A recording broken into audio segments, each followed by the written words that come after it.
നമസ്കാരം, അരുണാണ്. കൂടെ സുമിയുണ്ട്. അപ്പോൾ ഞങ്ങളുടെ ഓൾ കേരള ട്രിപ്പ് ഇങ്ങനെ മുമ്പോട്ട് പോയിക്കൊണ്ടിരിക്കുകയാണ്.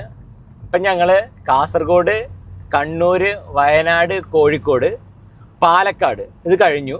ഇപ്പം തൃശ്ശൂർ ജില്ലയിൽ കൂടെ പോയിക്കൊണ്ടിരുന്നത്. തൃശ്ശൂർ ഞങ്ങൾ കയറിയിട്ടില്ല. അതുപോലെ തന്നെ നമ്മുടെ മലപ്പുറം ഞങ്ങൾ കയറിയിട്ട്. ഈ രണ്ട് സ്ഥലങ്ങളും മലപ്പുറം പിന്നെ നമ്മൾ തിരിച്ചു വന്നിട്ട് അവിടെ നിന്ന് എടുക്കാമെന്ന് കരുതി. തൃശ്ശൂർ ഞങ്ങൾ തിരിച്ചു വരും, കാരണം മെയിൻ ഹൈവേ കൊണ്ട് പിന്നെ തൃശ്ശൂരിലേക്ക് ഇറങ്ങണ്ടെന്ന് കരുതി. അപ്പോൾ അവിടെ നമ്മൾ തിരിച്ചു വരുമ്പോഴാണ് കയറുക.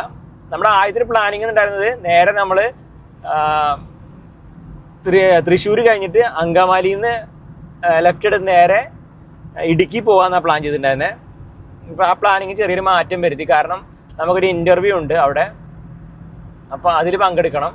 അപ്പോൾ ഒരു ചാനലിൻ്റെ ഇൻ്റർവ്യൂ ആണ്, അപ്പോൾ അതിനകത്ത് പങ്കെടുക്കേണ്ട ആവശ്യമുള്ളത് കൊണ്ട് അവിടേക്ക് പോകണം. അപ്പോൾ എന്താ വെച്ചാൽ 2 ദിവസം, ഇന്നും നാളെയും ഞങ്ങൾ നമ്മുടെ എറണാകുളത്താണ് ഉണ്ടാവുക. അപ്പോൾ ഇപ്പോൾ എറണാകുളത്തേക്ക് പോയിക്കൊണ്ടിരിക്കുകയാണ്. അപ്പോൾ ഇന്ന് 27-ാം തീയതി ഉണ്ടോ, 27-ാം തീയതി, 27-ഉം 28-ഉം ഞങ്ങൾ എറണാകുളം ജില്ലയിലുണ്ടാവും. അപ്പോൾ അപ്ഡേഷനാണ് നിങ്ങൾക്ക് തരുന്നത്. നമ്മൾ ഭയങ്കര ഒരു എന്താ പറയുക, കാഴ്ചകളോ ടൂറിസ്റ്റ് പ്ലേസുകളോ കാണിക്കുന്നതിനപ്പുറം നമ്മുടെ സബ്സ്ക്രൈബേഴ്സിനെയും പിന്നെ കുറച്ച് സ്ഥലങ്ങളും ഒരു യാത്രയുമാണ് ഉദ്ദേശിച്ചിട്ടുണ്ടായിരുന്നത്. യാത്ര ഞങ്ങൾ തുടക്കത്തിലേ പറഞ്ഞിരുന്നു, നമ്മുടെ നാട്ടിൽ 6 വർഷം കൊണ്ടുണ്ടായ മാറ്റങ്ങൾ. കാരണം 6 വർഷത്തിന് ശേഷമാണ് ഞാൻ ശരിക്കും ഈ ഒരു നമ്മുടെ കേരളം എക്സ്പീരിയൻസ് ചെയ്യുന്നത്. കാരണം 3 വർഷം കഴിഞ്ഞ് നാട്ടിലേക്ക് ആദ്യം വന്നത്, വിദേശത്ത് പോയിട്ട് ആദ്യത്തെ വരവ് മലാവിൽ നിന്ന് വരുന്നത് 3 വർഷം കഴിഞ്ഞിട്ടാണ്. അപ്പോൾ കൊറോണയായിരുന്നു. അതുകൊണ്ട് തന്നെ ക്വാറന്റൈനും കാര്യങ്ങളൊക്കെ ആയിട്ട് 35 ദിവസം ലീവിന് വന്നത്, കല്യാണവും കാര്യങ്ങളൊക്കെ തന്നെ പോയി, അങ്ങനെ ഒന്നും പോകാൻ പറ്റിയില്ല. പിന്നെ അടുത്തൊരു 3 വർഷം കഴിഞ്ഞാണ് വീണ്ടും വന്നത്. അങ്ങനെ 6 വർഷം കഴിഞ്ഞിട്ടാണ് ശരിക്കും പറഞ്ഞാൽ നമ്മുടെ നാട് കാണുന്നത്. അപ്പോൾ ആ നാട്ടിൽ വന്ന മാറ്റങ്ങളൊക്കെ എക്സ്പീരിയൻസ് ചെയ്ത് പറയുക, അല്ലെ അതൊന്ന് എക്സ്പീരിയൻസ് ചെയ്യുക എന്നുള്ളതാണ് ഈ യാത്ര കൊണ്ട് ഉദ്ദേശിച്ചത്. മെയിൻലി നമ്മുടെ സബ്സ്ക്രൈബേഴ്സ് പലരും നമ്മളെ കാണുന്ന ആഗ്രഹം പ്രകടിപ്പിച്ചു. അമ്മമാരും കുട്ടികളും ചേച്ചിമാരൊക്കെയാണ്. അപ്പോൾ അവരൊക്കെ ഒന്ന് വന്ന് കാണാനോ അല്ലെ ഓരോ സ്ഥലത്തേക്ക് എത്താനോ പറ്റാത്തത് കൊണ്ടാണ് ഞങ്ങൾ പോണ വഴിക്ക് അവരെ കാണാമെന്ന് കരുതി. അപ്പം ഞങ്ങൾ പ്രയോറിറ്റി അതിനാണ് കൊടുക്കുന്നത്. അപ്പോൾ അതുകൊണ്ട് തന്നെ നമ്മുടെ യാത്ര ഒരു യാത്ര വ്ളോഗേഴ്സിൻ്റെ പോലെ അത്ര പെർഫെക്റ്റ് ഒന്നും ആയിരിക്കില്ല. അത് നിങ്ങൾ ക്ഷമിക്കുക എന്നല്ല, നിങ്ങൾക്ക് നിങ്ങളുടെ ഒരു എന്താ പറയുക ആസ്വാദന മികവിനെ ഞങ്ങൾ മോശമാക്കുന്നതില്ല. കാണുന്ന സ്ഥലം നല്ല വൃത്തിയിൽ കാണിച്ച് ഞങ്ങൾ തരും. അപ്പം അങ്ങനെ മുമ്പോട്ട് പോയിക്കൊണ്ടിരിക്കുകയാണ്. അപ്പോൾ ഇന്നത്തെ ഒരു അപ്ഡേഷൻ എന്ന രീതിയിലാണ് പറയേണ്ടത്.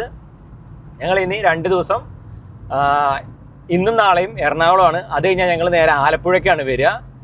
അപ്പോൾ 29-ാം തീയതി ആലപ്പുഴയിലാണ് ഉണ്ടാവുക. ഞങ്ങൾ ആലപ്പുഴ അങ്ങനെ നേരെ പോകണം എന്നാണ് വിചാരിക്കുന്നത്. അപ്പോൾ ഒരു അപ്ഡേഷൻ തരാണ്, എവിടെ എത്തി എന്തായെന്നുള്ളത് ആളുകൾക്ക് അറിയാൻ വേണ്ടിയാണ്. ഒന്ന് നോട്ട് ചെയ്ത് വെച്ചോളൂ. കൂടെ ഞങ്ങളെ മലാവി ഡയറിയുടെ വാട്സപ്പ് നമ്പർ കൊടുക്കാം. അപ്പോൾ വാട്സപ്പ് നമ്പറിൽ നിങ്ങൾ മെസ്സേജ് ചെയ്താൽ ഓർത്ത് വെക്കാൻ പറ്റും. അപ്പോൾ എല്ലാവരും ഫോൺ വിളിക്കുന്നതുകൊണ്ട് ഞങ്ങൾക്ക് എല്ലാവരും നമ്പർ സേവ് ചെയ്ത് വെക്കാൻ പറ്റില്ല. പിന്നെ ഞങ്ങളെ മെസ്സേജ് അയക്കുകയാണെങ്കിൽ ഞങ്ങൾക്ക് അപ്ഡേറ്റ് ചെയ്യാനും പറ്റും. ഞങ്ങൾ എത്തുന്ന സ്ഥലം എപ്പോഴാണെന്നൊന്ന് പറഞ്ഞു തരാൻ പറ്റുന്നത്. എനിക്ക് പലരും ഞങ്ങൾ പോന്ന് കഴിയുമ്പോൾ ആ സ്ഥലത്ത് എത്തിയെന്ന് പറഞ്ഞാൽ ഞങ്ങൾക്ക് മെസ്സേജ് അയക്കുകയും കാണണം അത്രയും ആഗ്രഹമുള്ള ആൾക്കാരൊക്കെ. നമ്മൾ കുറച്ച് ആൾക്കാരുള്ള ആൾക്കാരെന്ന് പറഞ്ഞാൽ അത്രയും ഹൃദയത്തോട് ചേർത്ത് നിന്ന ആൾക്കാരാണ്. അപ്പോൾ അവരെ കാണാം. ഇപ്പോൾ ഞങ്ങൾ പാലക്കാട് കഴിഞ്ഞപ്പോഴാണ് ഒരു ചേച്ചിയും 2 കുട്ടികൾ ഞങ്ങളെ വിളിച്ചു. അവർക്ക് ഭയങ്കര ആഗ്രഹം ഞങ്ങളെ കാണണമെന്ന്. ഒറ്റപ്പാലത്താണ് അവരുള്ളത്. അപ്പോൾ അവരെ കാണണമെന്ന് ആഗ്രഹമുണ്ട്. പിന്നെ മലമ്പുഴ ഡാമിൻ്റെ അവിടെ ആൾക്കാരുണ്ട്. അപ്പോൾ അങ്ങനെ എവിടുന്നാണ് ആൾക്കാർ വിളിക്കുന്നത് ആ ഭാഗത്തേക്കാണ് ഞങ്ങൾ ഏറ്റവും പെട്ടെന്ന് പോകാൻ നോക്കുക. അപ്പം അങ്ങനെയാണ് മലമ്പുഴ ഞങ്ങൾ പോകണമെന്ന് ചോദിച്ചാൽ മലമ്പുഴ നിന്ന് ആരും വിളിച്ചിട്ടുണ്ടായിരുന്നില്ല. അപ്പോൾ ഞങ്ങളെ വേറെ സബ്സ്ക്രൈബർ വേറെ വഴിയിലുണ്ടായിരുന്നു. അപ്പോൾ ആൾ വിളിച്ചപ്പോൾ ഞങ്ങൾ എന്തായിരുന്നു അങ്ങോട്ട് പോകാൻ കരുതി. അങ്ങനെ ആ വഴി ടേൺ ചെയ്ത് പോയി. അങ്ങനെ കുറച്ച് മാറ്റങ്ങൾ ഞങ്ങൾ ട്രിപ്പിൽ വരുന്നുണ്ട്. അപ്പോൾ ഞങ്ങൾ തരുന്ന ഈ ഒരു വാട്സപ്പ് നമ്പറിൽ ജസ്റ്റ് മെസ്സേജ് അയക്കുക നിങ്ങൾ എവിടെയാണെന്നുള്ളത്. അപ്പോൾ ഞങ്ങൾക്ക് കുറഞ്ഞ ദൂരം ഉള്ളെങ്കിൽ 5-6 കിലോമീറ്ററൊക്കെ ഉള്ളെങ്കിൽ ഞങ്ങൾ മാക്സിമം നിങ്ങളെ കാണാൻ വേണ്ടി ശ്രമിക്കും. ഒരുപാട് ദൂരം ഉണ്ടെങ്കിലാണ് ഞങ്ങൾക്ക് സമയമില്ലാത്തതുകൊണ്ടാണ്. ഇല്ലെങ്കിൽ എവിടെയായാലും ഞങ്ങൾ വന്ന് കണ്ടിരുന്നേനെ. പക്ഷേ ഞങ്ങൾക്ക് സമയമില്ല, കാരണം കുറഞ്ഞ ലീവേ ഇനിയുള്ളൂ. അപ്പോൾ അതുകൊണ്ടാണ്. അപ്പോൾ മാക്സിമം എല്ലാവരും ഞങ്ങളോട് ക്ഷമിക്കണം. കാരണം നിങ്ങളെ കാണാൻ ആഗ്രഹമില്ലാഞ്ഞിട്ടല്ല, പക്ഷേ സാഹചര്യം അങ്ങനെ ആയിപ്പോയി. അടുത്ത പ്രാവശ്യം നമുക്ക് എന്തായാലും വിപുലമായി സമയമെടുത്തൊരു ട്രിപ്പൊക്കെ നമുക്ക് ചെയ്യാം. അപ്പോൾ ഇതാണ് ഒരു അപ്ഡേഷൻ വീഡിയോ ആണ്. അപ്പോൾ എല്ലാവരും നോട്ട് ചെയ്ത് വെക്കുക. ഇന്നും നാളെയും ഞങ്ങൾ എറണാകുളത്താണ് ഉണ്ടാവുക. അപ്പോൾ യാത്രയിലാണ് പോയിക്കൊണ്ടിരിക്കുന്നതിൻ്റെ അപ്ഡേഷൻ വീഡിയോ ഇട്ടുന്നുള്ളൂ കേട്ടോ.